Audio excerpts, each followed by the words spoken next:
Jesus nasceu de Maria e Jesus é Deus. Então, Maria é mãe de Deus? Como explicar isso se Deus não tem um começo, né? Se não tem um nascimento? Eu acho que essa pergunta muita gente já se fez, né? Sim. E tem na oração, né? Maria, mãe de Deus. Santa Maria, Mãe de Sim, Deus. Santa Maria, Mãe Santa de Maria, Deus. Isso sempre quando era criança, sempre me confundia esse negócio. Pô, Deus tem mãe?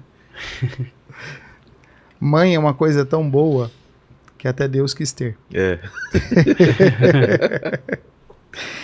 Olha, o dogma cristão, a fé cristã, né, ela não nasceu pronta. Quando Jesus caminhou com seus discípulos, ele transmitiu, ele ensinou, ele falou. Parte disso depois foi colocado por escrito, nem tudo aquilo que Jesus falou exatamente está tudo escrito, mas aquilo que os discípulos acharam que era por bem escrever para manter a integridade, isso foi escrito. E essa fé, ela foi sendo esclarecida, não construída, mas ela foi sendo esclarecida com o tempo. Então, é no tempo que os discípulos vão percebendo quais são esses elementos fundamentais, quais são esses elementos essenciais da fé, né? O primeiro concílio de Éfeso, que é o quarto concílio cristão, quarto concílio da Igreja Católica, ele vai trabalhar justamente esse tema, né? Por quê?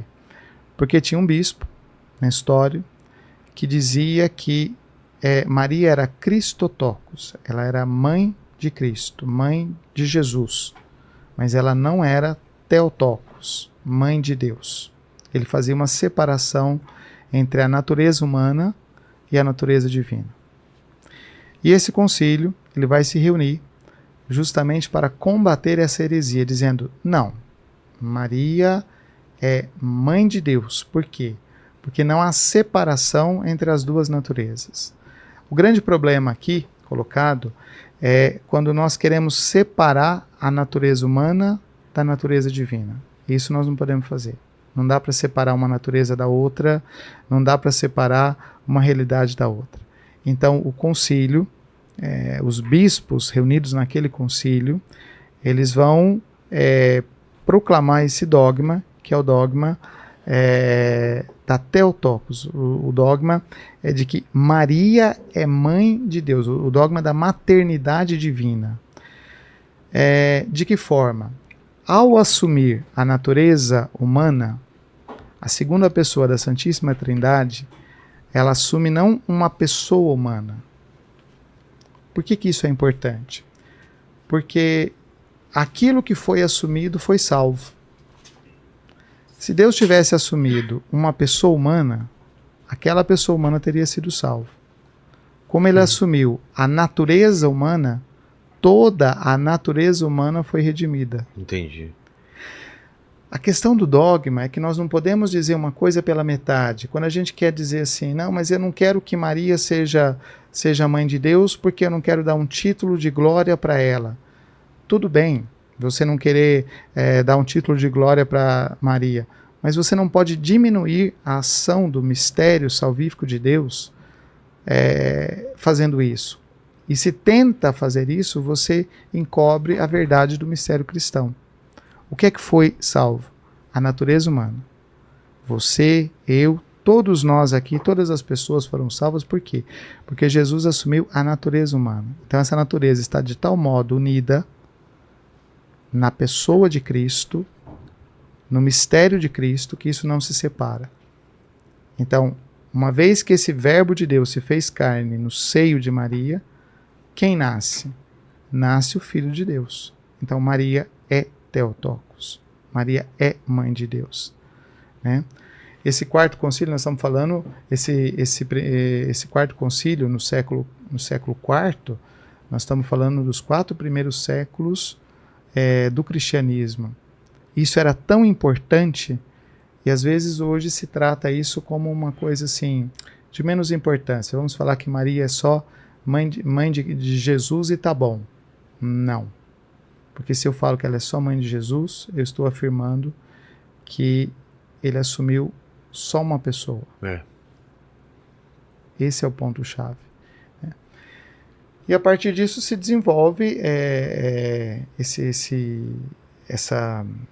dogma, né, Mariana, da maternidade divina, que para nós é importante e que para nós é celebrado por causa disso.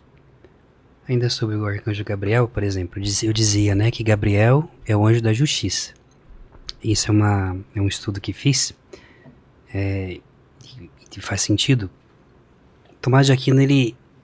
São Tomás de Aquino, ele, ao fazer também uma leitura de Aristóteles, ele vai pegar a ideia da virtude da justiça. O que é a virtude da justiça? O que é a justiça? A justiça é dar ao outro aquilo que lhe compete. A pessoa roubou você vai na delegacia, faz o BO, você quer o seu carro que foi roubado, ou você quer que a pessoa pague de alguma forma. Ela vai presa, ela tem que restituir moralmente, materialmente, de alguma forma, tem que se virar para que o dano seja reparado. Veja, como que Deus é perfeito.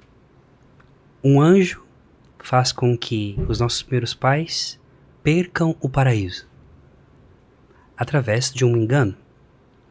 Através da serpente que engana a Eva, ela perde o paraíso, o Éden.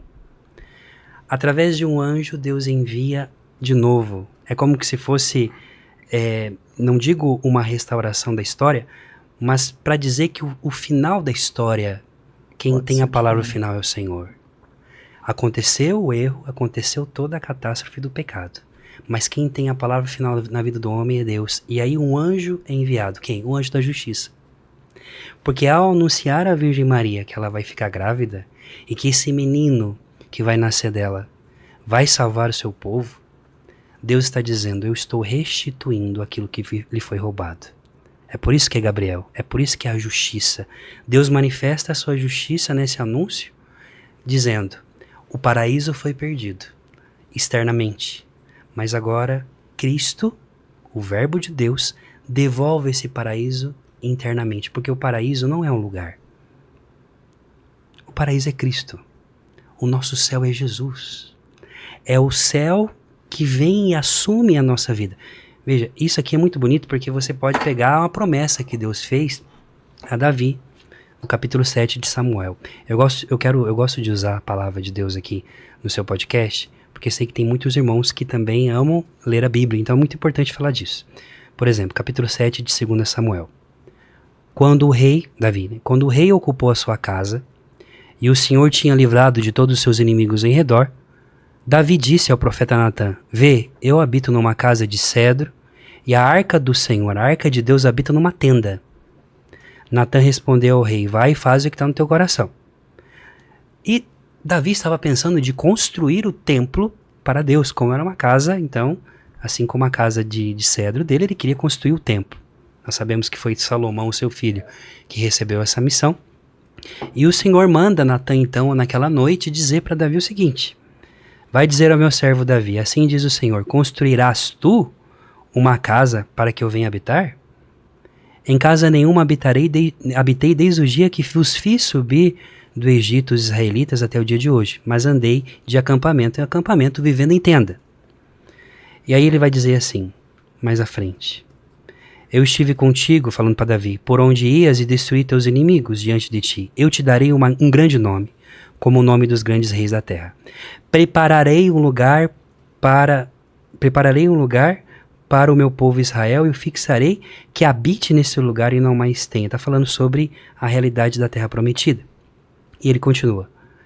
E quando os teus dias estiverem completos e vieres a dormir com teus pais, farei permanecer a tua linhagem após ti, e aquele que terá saído de tuas entranhas, e firmarei sua aliança. Será ele quem construirá uma casa para o meu nome, e estabelecerei para sempre o seu trono.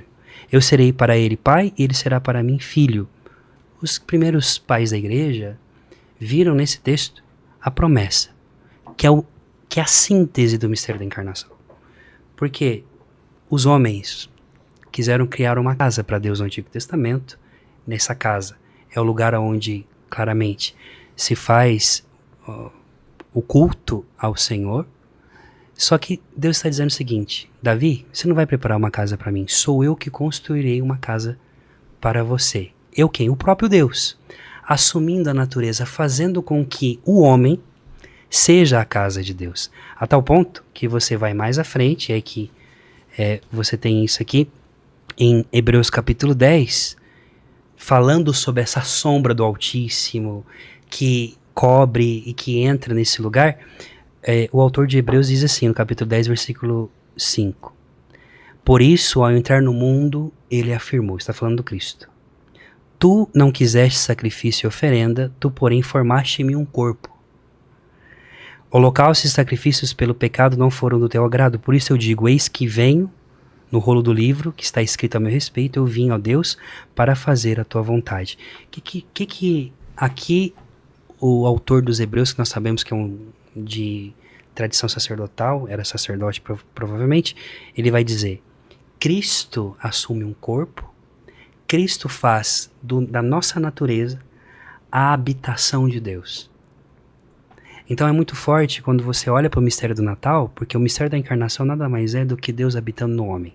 A palavra Emmanuel, algumas traduções vão dizer que vem da raiz emuná, significa Deus dentro do barro. De fato, Deus agora habita o homem. A tal ponto, então, depois, que por obra de quem? Do Espírito Santo, o apóstolo Paulo vai dizer que a prova de que nós somos filhos é que Deus enviou aos nossos corações o Espírito Santo que clama em nós, Abba Pai, que aqui entra o mistério da santificação, da teoses, o mistério da inabitação de Deus dentro de nós, né?